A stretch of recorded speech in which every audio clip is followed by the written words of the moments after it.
Welcome back. This is Cody with Wrangler Star. Today I'm going to share with you the 10 essential tools that every homeowner will need to do basic electrical repairs around the house. Alright, the first thing we're going to need is something to carry our tools in. And this right here, what you see is a dedicated leather electrician's pouch. These things used to be really expensive, but you can find them relatively cheap at Home Depot. You don't need to spend money on this. You can go with a regular carpenter's pouch, but I think that one side is enough. You don't need to have two bags. Just one belt, a single belt, and a single pouch seems to be sufficient for most tools. Now let's get into the contents.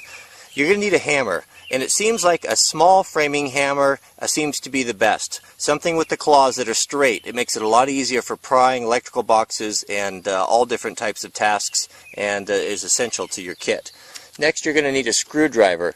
You can go with dedicated Phillips regular, but I find it works really good just to have these combination screwdrivers. They're available. They're of decent quality, and you get a large and a small standard, and then if you flip these over, you get a Phillips and a number 2 and a number 1 Phillips, all in one package, so that's nice. Of course, a utility knife with extra blades stored in the handle is essential for stripping wire, cutting off insulation, all different types of things.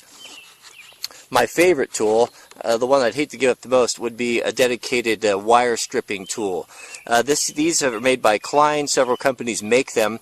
They've got insulated handles that protect you from shock, and they've also they're really good for stripping wire. You simply choose the gauge you want, and also there are cutters in the middle. And the way the nose is oriented, it's really good for twisting wires around to make that fish hook shape that fits on the receptacles and switches. So these are very, very handy and worth the money. Next is a standard set of electrical pliers. You can do a little bit more heavy-duty cutting, pulling nails, and any number of things. Something to mark with. Carpenter's pencil, and I also like to have a Sharpie.